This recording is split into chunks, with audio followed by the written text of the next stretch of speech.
नखरफोरा सांग्रां जा। नंखाय डनेशन खांग्रा सुबुंफोरनिफ्राय सांग्रां जा। बिटिआर ओनसोलनि रायजो राजाफोरा मिथिगौ बिटिआर गोजोन गोरोबथानि 8.4 दफा बायदियै थांनाय 27 जानुवारि आरो बिनि सिगां बिटिआर सरकारा हारनि सोमावसारनायाव एबा बड'लेण्डनि मुङाव सोमावसारनायाव मुंख्लं जानाय नखरफोरनो 5 लाख रांनि अनसुंथाइ होगासिनो दं आरो होनाय जादों। सनितपुर जिल्ला एबा सानजा फारसे माखासे सुबुंफोरा मुंख्लं खाम्फा लुनो थाखाय 50,000 रां एबा मुंख्लं नखरफोरनाव डनेशन बिनाया समाजारि बिजोङाव गोसारगासिनो दं। बेखौ लानानैनो बिटिआर सरकारनिफ्राय रोखा खालामना होदों दि जानबुंनि गेजेरजों बिटिआर हाग्रा बिफाननि मावफुं सोद्रोमा रनजित बसुमतारी बिथाङा बुंदों दि बेफोरबायदि नंखाय सुबुंफोरा फैसा खांनानै जानो नाजादों। बेनिफ्राय मुंख्लं नखरफोरा जानगाराव थानांगौ होननानै फोरमायदों आरो थाबैनो बिनि बेरेखायै केस होनो थाखाय खावलायदों। बिटिआर सरकारानो मुंख्लंफोरनि खाम्फाखौ लुफुंनो साखाफारा जादों होननानै फोरमायो। बाक्सा जिल्ला सालबारनि सिङाव थानाय साम' हाथायाव मुंख्लंफोरनि खाम्फाखौ लुफुंनो थाखाय बिटिआर सरकारानो जेराव साखाफारा खालामनाय जाखादों होननानै गोख्रों फोरमायदों बिटिआर हाग्रा बिफाननि मावफुं सोद्रोमा रनजित बसुमतारी बिथाङा। बेनिखायनो मुंख्लं नखरफोरनि सुबुंफोरा बिटिआर सरकारा 5 लाख रांनि अनसुंथाइ होनायखौ रावबो सुबुंनो हरनो नाङा होननानै बिटिआरनि मावफुं सोद्रोमा रनजित बसुमतारी बिथाङा रोखा फोरमायो। लोगोसेनो बिथां मावफुं सोद्रोमा रनजित बसुमतारी बिथाङा बड'लेण्ड बुब्लिनि गाहाय सुजुगिरि राकेश रामसियारि बिथांनि गेजेरजों जानबुंनि गेजेरजों मोगा-मोगि लानायाव रोखा फोरमायबावदों दि बिटिआर सरकारा थालांनाय मुंख्लं नखरफोरनोबो थाबैनो बे 5 लाख रांनि अनसुंथाइखौ थाबैनो होनाय जागोनखौ मिथिहोयो।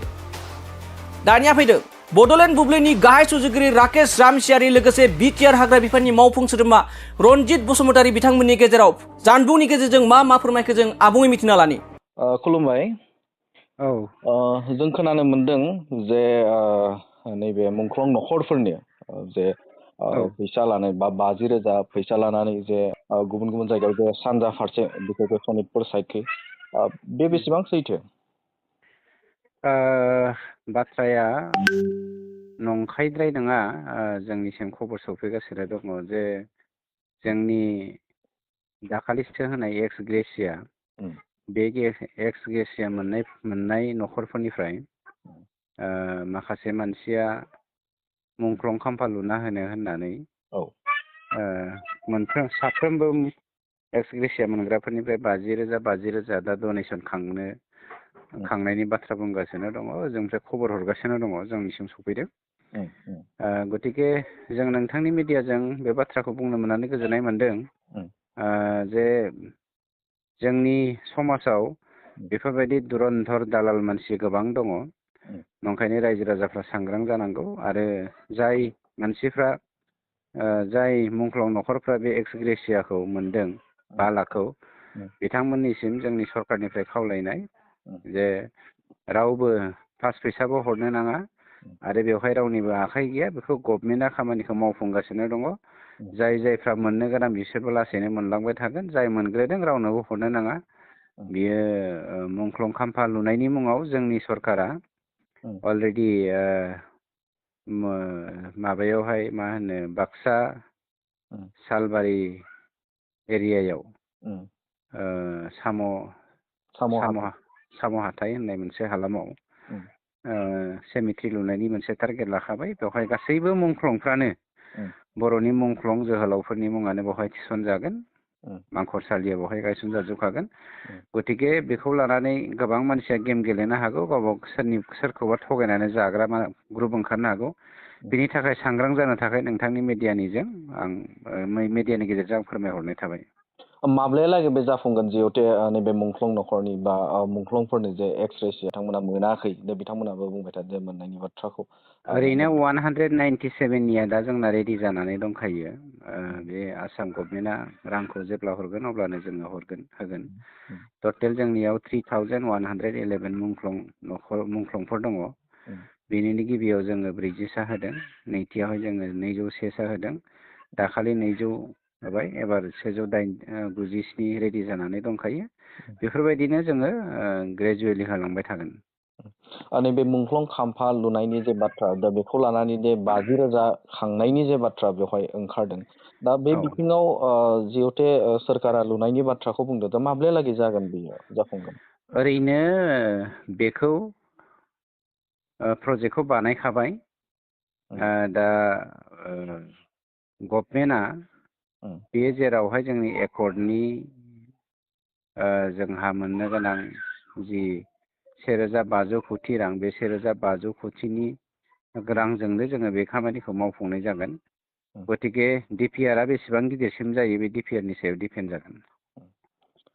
जाय बिथांमोना बे 50,000खौ जिहेथु बिदों दा बिथांमोननि बा बिथांमोना जिखुनु बिगोन दा बेवहाय माबायदि सिस्टेमाव बिथांमोना बे मुंख्लं खाम्फा बेथ' बिथांनो कमप्लिटलि बिगोन? इलेगेल। सोरबा न'खरनि सायाव बिदि प्रेसार होदोंबा बेखौ एक्सटर्सन केस होनांगौ आरो बेखौ जेलाव हरनांगौ। बेखौ जोंनि सरकारनि जानानै आं फोरमायथिनो हरनाय जाबाय। नैबे बिथिङाव जिहेथु जोंनो जिहेथु फैसा बिनायनि जे बाथ्रा नोंथाङा फोरमायना होबाय बड'लेण्ड बुब्लिनि गेजेरजों, दा नोंथांखौ बे समाव जोंनि नैबे समाव नोंथांखौ साबायखर बावहरनाय थाबाय। मोनसे फोसावथाय 2024 निफ्राय 2025 मायथाइनि ड्रिम किन्डारगार्टेन प्रि स्कुल काम क्रिट सेन्टारनि मुं थिसननाय हाबाफारिया सोलिगासिनो दङ। क'क्राझार सहरनि साखाथियाव थानाय एबा देबोरगाव बड'लेण्ड मुलुगसोलोंसालिजों नांजाबनाय गियानपुरियाव गोदानै ड्रिम किन्डारगार्टेन प्रि स्कुल काम क्रिट सेन्टार बेखेवदों। जायफोर बिमा-बिफाफोरा सानसेथोलो गाव गावनि उन्दै गथ'फोरखौ नोजोर खालामस्लाबनो हाया एबा साख्रि-बाख्रिफोराव बेस्थ' जानानै थायो, बैसोर बिमा-बिफाफोरा गावनि उन्दै गथ'फोरखौ गियान होनायजों लोगोसे 2 बोसोरनिफ्राय 5 बोसोरनि गथ'फोरखौ बे ड्रिम किन्डारगार्टेन प्रि स्कुल काम क्रिट सेन्टाराव सोलोंथाइ होनो हागोन। बे फरायसालियाव गासै सुबिदाखौनो फरायसाफोरानो मोनफुंनो हागोन। सुबिदाफोरनि गेजेराव दं fun learning, different types of co-curricular activities, as appropriate curriculum, sensory experience. बेनि अनगायैबो holistic development, safe and free learning environment, daily weekly activity record, nature corner, live CCTV security, emergency fire safety as well medical kit, air conditioning facility. बेफोर सुबिदाफोरखौ गासै फरायसाफोरानो मोननो हागोन। बेनि अनगायैबो नोंथाङा गोबां बाथ्रा मिथिनो थाखाय नैबे 8638145487 एबा 910115645898 जानबुं नाम्बाराव फन खालामनानैबो खौरां लाहरनो हागोन।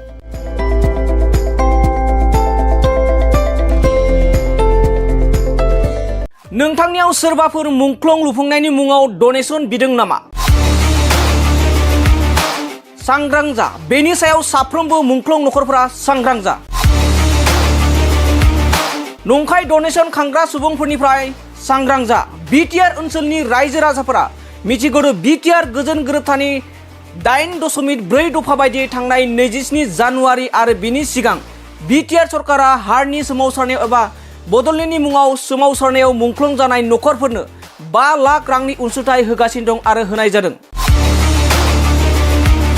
सनितपुर जिल्ला एबा सानजा फारसे माखासे सुबुंफोरा मुंख्लं खाम्फा लुनो थाखाय 50,000 रां एबा मुंख्लं नखरफोरनाव डनेसन बिनाया समाजारि बिजोङाव गोसारगासिनो दं। बेखौ लानानैनो बिटिआर सरकारनिफ्राय रोखा खालामना होदों दि जानबुंनि गेजेरजों बिटिआर हाग्रा बिफाननि मावफुं सोद्रोमा रनजित बसुमतारी बिथाङा बुंदों दि बेफोरबायदि नंखाय सुबुंफोरा फैसा खांनानै जानो नाजादों, बेनिफ्राय मुंख्लं नखरफोरा जानगाराव थानांगौ होननानै फोरमायदों आरो थाबैनो बिनि बेरेखायै केस होनो थाखाय खावलायदों। बिटिआर सरकारानो मुंख्लंफोरनि खाम्फाखौ लुफुंनो साखाफारा जादों होननानै फोरमायो।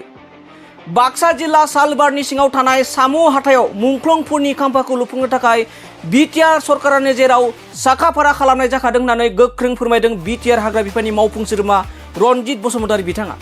बेनिखायनो मुंख्लं नखरफोरनि सुबुंफोरा बिटिआर सरकारा 5 लाख रांनि अनसुंथाइ होनायखौ रावबो सुबुंनो हरनो नाङा होननानै बिटिआरनि मावफुं सोद्रोमा रनजित बसुमतारी बिथाङा रोखा फोरमायो।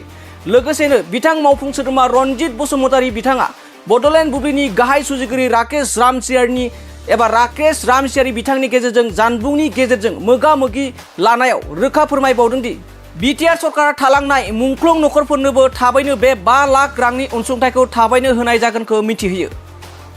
दानिया फैदों बड'लेण्ड बुब्लिनि गाहाय सुजुगिरि राकेश रामसियारि लोगोसे बिटिआर हाग्रा बिफाननि मावफुं सोद्रोमा रनजित बसुमतारी बिथांमोननि गेजेराव जानबुंनि गेजेरजों मा फोरमायखो जों आबुङै मिथिना लानि। खुलुमबाय। औ जों खोनानो मोनदों जे नैबे मुंख्लं नखरफोरनि जे फैसा लानाय बा 50,000 फैसा लानानै जे गुबुन गुबुन जायगायाव जे सानजा फारसे बेखौ सनितपुर साइडखै बे बेसेबां सैथो? बाथ्राया नंखायद्राय नङा।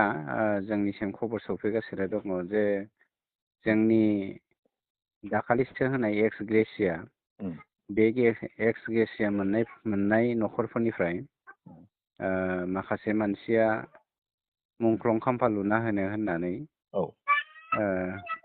साफ्रोमबो एक्स ग्रेसिया मोनग्राफोरनिफ्राय 50,000 दा डनेसन खांनायनि बाथ्रा बुंगासिनो दङ। जोंनिफ्राय खबर हरगासिनो दङ, जोंनिसिम सफैदों।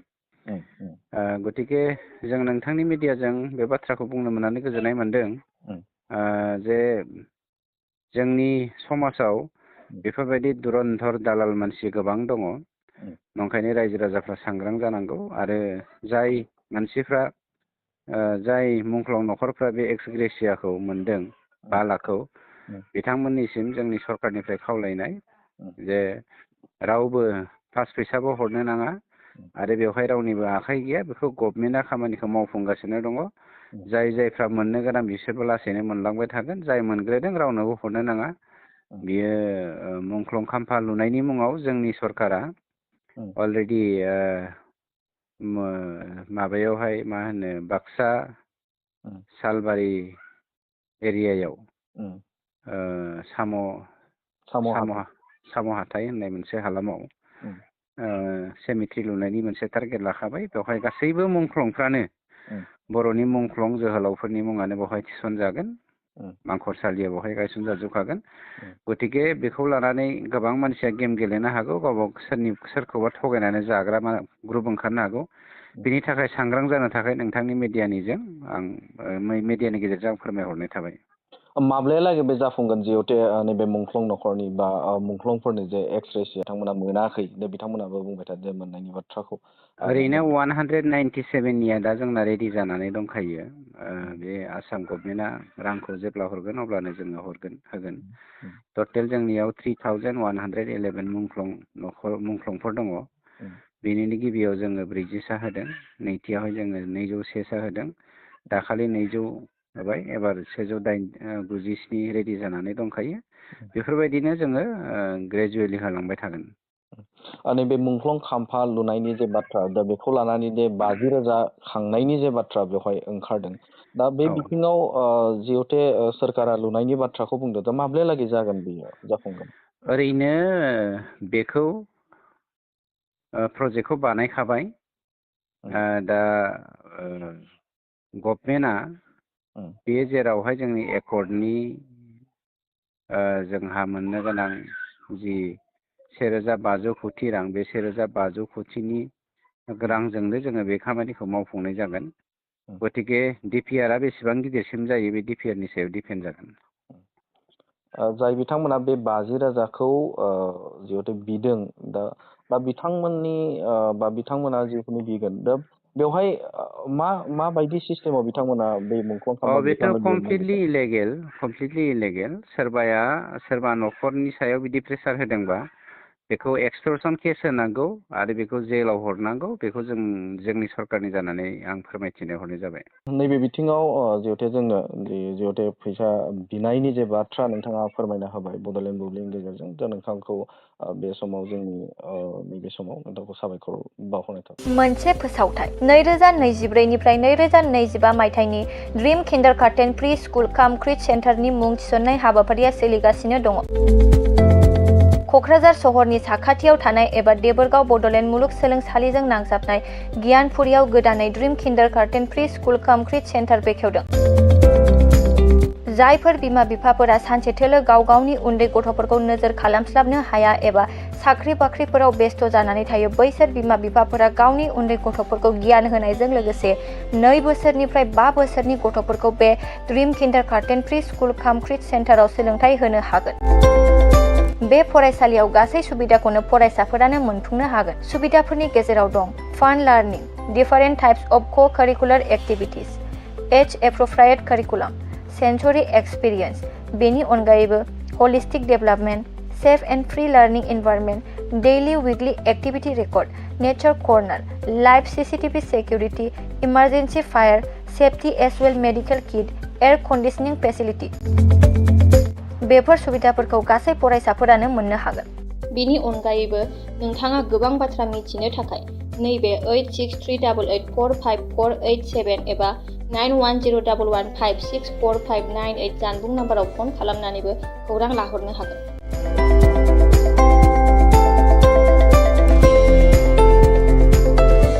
नोंथांनियाव सोरबाफोर मुंख्लं लुफुंनायनि मुङाव डनेशन बिदों नामा? सांग्रां जा, बेनि सायाव साफ्रोमबो मुंख्लं नखरफोरा सांग्रां जा। नंखाय डनेशन खांग्रा सुबुंफोरनिफ्राय सांग्रां जा। बिटिआर ओनसोलनि रायजो राजाफोरा मिथिगौ बिटिआर गोजोन गोरोबथानि 8.4 दफा बायदियै थांनाय 27 जानुवारि आरो बिनि सिगां बिटिआर सरकारा हारनि सोमावसारनायाव एबा बड'लेण्डनि मुङाव सोमावसारनायाव मुंख्लं जानाय नखरफोरनो 5 लाख रांनि अनसुंथाइ होगासिनो दं आरो होनाय जादों। सनितपुर जिल्ला एबा सानजा फारसे माखासे सुबुंफोरा मुंख्लं खाम्फा लुनो थाखाय 50,000 रां एबा मुंख्लं नखरफोरनाव डनेशन बिनाया समाजारि बिजोङाव गोसारगासिनो दं। बेखौ लानानैनो बिटिआर सरकारनिफ्राय रोखा खालामना होदों दि जानबुंनि गेजेरजों बिटिआर हाग्रा बिफाननि मावफुं सोद्रोमा रनजित बसुमतारी बिथाङा आरो बिथाङा बुंदों दि बेफोरबायदि नंखाय सुबुंफोरा फैसा खांनानै जानो नाजादों, बेनिफ्राय मुंख्लं नखरफोरा जानगाराव थानांगौ होननानै फोरमायदों आरो थाबैनो बिनि बेरेखायै केस होनो थाखाय खावलायदों। बिटिआर सरकारानो मुंख्लंफोरनि खाम्फाखौ लुफुंनो साखाफारा जादों होननानै फोरमायो। बाक्सा जिल्ला सालबारनि सिङाव थानाय सामु हाथायाव मुंख्लंफोरनि खाम्फाखौ लुफुंनो थाखाय बिटिआर सरकारानो जेराव साखाफारा खालामनाय जाखादों होननानै गोख्रों फोरमायदों बिटिआर हाग्रा बिफाननि मावफुं सोद्रोमा रनजित बसुमतारी बिथाङा। बेनिखायनो मुंख्लं नखरफोरनि सुबुंफोरा बिटिआर सरकारा 5 लाख रांनि अनसुंथाइ होनायखौ रावबो सुबुंनो हरनो नाङा होननानै बिटिआरनि मावफुं सोद्रोमा रनजित बसुमतारी बिथाङा रोखा फोरमायो। लोगोसेनो बिथां मावफुं सोद्रोमा रनजित बसुमतारी बिथाङा बड'लेण्ड बुब्लिनि गाहाय सुजुगिरि राकेश रामसियारि बिथांनि गेजेरजों जानबुंनि गेजेरजों मोगा मोगि लानायाव रोखा फोरमायबावदों दि बिटिआर सरकारा थालांनाय मुंख्लं नखरफोरनोबो थाबैनो बे 5 लाख रांनि अनसुंथाइखौ थाबैनो होनाय जागोनखौ मिथिहोयो। दानिया फैदों बड'लेण्ड बुब्लिनि गाहाय सुजुगिरि राकेश रामसियारि लोगोसे बिटिआर हाग्रा बिफाननि मावफुं सोद्रोमा रनजित बसुमतारी बिथांमोननि गेजेराव जानबुंनि गेजेरजों मा फोरमायखो जों आबुङै मिथिना लानि। खुलुमबाय। औ जों खोनानो मोनदों जे नैबे मुंख्लं नखरफोरनि जे फैसा लानाय बा 50,000 फैसा लानानै जे गुबुन गुबुन जायगायाव जे सानजा फारसे बेखौ सनितपुर साइडखै बे बेसेबां सैथो? बाथ्राया नंखायद्राय नङा। जोंनिसिम खबर सफैगासिनो दङ जे जोंनि दाखालिसो होनाय एक्स ग्रेसिया बे एक्स ग्रेसिया मोननाय नखरफोरनिफ्राय माखासे मानसिया मुंख्लं खाम्फा लुना होनो होननानै साफ्रोमबो एक्स ग्रेसिया मोनग्राफोरनिफ्राय 50,000 दा डनेशन खांनायनि बाथ्रा बुंगासिनो दङ। जोंनिफ्राय खबर हरगासिनो दङ, जोंनिसिम सफैदों। गतिके जों नोंथांनि मिडियाजों बे बाथ्राखौ बुंनो मोननानै गोजोननाय मोनदों जे जोंनि समाजाव बेफोरबायदि दुरन्धर दालाल मानसि गोबां दङ। नंखायनो रायजो राजाफ्रा सांग्रां जानांगौ आरो जाय मानसिफ्रा जाय मुंख्लं नखरफ्रा बे एक्स ग्रेसियाखौ मोनदों 5 लाखखौ, बिथांमोननिसिम जोंनि सरकारनिफ्राय खावलायनाय जे रावबो पास फैसाबो हरनो नाङा आरो बेवहाय रावनिबो आखाइ गैया। बेखौ गभर्नमेन्टआ खामानिखौ मावफुंगासिनो दङ। जायफ्रा मोननो गोनां बिसोरबो लासैनो मोनलांबाय थागोन। जाय मोनग्रोदों रावनोबो हरनो नाङा। बियो मुंख्लं खाम्फा लुनायनि मुङाव जोंनि सरकारा अलरेडि माबायावहाय मा होनो बाक्सा सालबारि एरियायाव साम' हाथाइ होननाय मोनसे हालामाव सेमिट्रि लुनायनि मोनसे टारगेट लाखाबाय। बेवहाय गासैबो मुंख्लंफ्रानो बर'नि मुंख्लं जोहोलावफोरनि मुङानो बेवहाय थिसनजागोन। मांखरसालिया बेवहाय गायसनजाजोबखागोन। गतिके बेखौ लानानै गोबां मानसिया गेम गेलेनो हागौ, सोरखौबा थगायनानै जाग्रा ग्रुप ओंखारनो हागौ। बिनि थाखाय सांग्रां जानो थाखाय नोंथांनि मिडियानि गेजेरजों आं फोरमायहरनाय थाबाय। माब्लायालागै बे जाफुंगोन जिहेतु नैबे मुंख्लं नखरनि बा मुंख्लंफोरनि जे एक्स रेसियो बिथांमोना मोनाखै दा बिथांमोनाबो बुंबाय थादों मोननायनि बाथ्राखौ ओरैनो 197निया दा जोंना रेडि जानानै दंखायो। बे आसाम गभर्नमेन्टआ रांखौ जेब्ला हरगोन अब्लानो जोङो होगोन। टटेल जोंनियाव 3111 मुंख्लंफोर दङ। बेनिनो गिबियाव जोङो 40सा होदों, नैथियावहाय जोङो 206सा होदों, दाखालि 200 होबाय, एबार 197 रेडि जानानै दंखायो। बेफोरबायदिनो जोङो ग्रेजुवेलि होलांबाय थागोन। नैबे मुंख्लं खाम्फा लुनायनि जे बाथ्रा दा बेखौ लानानै जे 50,000 खांनायनि जे बाथ्रा बेवहाय ओंखारदों दा बे बिथिङाव जिहेतु सोरखारा लुनायनि बाथ्राखौ बुंदों दा माब्लायालागै जागोन बेयो जाफुंगोन? ओरैनो बेखौ प्रजेक्टखौ बानायखाबाय। दा गभर्नमेन्टआ बे जेरावहाय जोंनि एकर्डनि जोंहा मोननो गोनां जि 1,500 कोटि रां, बे 1,500 कोटिनि रांजोंनो जोङो बे खामानिखौ मावफुंनाय जागोन। गतिके DPR बेसेबां गिदिरसिम जायो बे DPRनि सायाव दिपेन्ड जागोन। जाय बिथांमोना बे 50,000खौ जिहेतु बिदों दा बिथांमोननि बा बिथांमोना जिखुनु बिगोन दा बेवहाय माबायदि सिस्टेमाव बिथांमोना बे मुंख्लं खाम्फा बेथ' कमप्लिटलि इलेगेल। सोरबा न'खरनि सायाव बिदि प्रेसार होदोंबा बेखौ एक्सटर्सन केस होनांगौ आरो बेखौ जेलाव हरनांगौ। बेखौ जोंनि सरकारनि जानानै आं फोरमायथिनो हरनाय जाबाय। नैबे बिथिङाव जिहेतु जोंनो जिहेतु फैसा बिनायनि जे बाथ्रा नोंथाङा फोरमायना होबाय बड'लेण्ड बुब्लिनि गेजेरजों दा नोंथांखौ बे समाव जोंनि नैबे समाव नोंथांखौ साबायखर बावहरनाय थाबाय। मोनसे फोसावथाय 2024निफ्राय 2025 मायथाइनि ड्रिम किन्डारगार्टेन प्रि स्कुल काम क्रिट सेन्टारनि मुं थिसननाय हाबाफारिया सोलिगासिनो दङ। क'क्राझार सहरनि साखाथियाव थानाय एबा देबोरगाव बड'लेण्ड मुलुगसोलोंसालिजों नांजाबनाय गियानपुरियाव गोदानै ड्रिम किन्डारगार्टेन प्रि स्कुल काम क्रिट सेन्टार बेखेवदों। जायफोर बिमा बिफाफोरा सानसे थोलो गाव गावनि उन्दै गथ'फोरखौ नोजोर खालामस्लाबनो हाया एबा साख्रि बाख्रिफोराव बेस्थ' जानानै थायो बैसोर बिमा बिफाफोरा गावनि उन्दै गथ'फोरखौ गियान होनायजों लोगोसे 2 बोसोरनिफ्राय 5 बोसोरनि गथ'फोरखौ बे ड्रिम किन्डारगार्टेन प्रि स्कुल काम क्रिट सेन्टाराव सोलोंथाइ होनो हागोन। बे फरायसालियाव गासै सुबिदाखौनो फरायसाफोरानो मोनफुंनो हागोन। सुबिदाफोरनि गेजेराव दं fun learning, different types of co-curricular activities, as appropriate curriculum, sensory experience. बेनि अनगायैबो holistic development, safe and free learning environment, daily weekly activity record, nature corner, live CCTV security, emergency fire safety as well medical kit, air conditioning facility. बेफोर सुबिदाफोरखौ गासै फरायसाफोरानो मोननो हागोन। बेनि अनगायैबो नोंथाङा गोबां बाथ्रा मिथिनो थाखाय नैबे 8638454887 एबा 9101156459 जानबुं नाम्बाराव फन खालामनानैबो खौरां लाहरनो हागोन।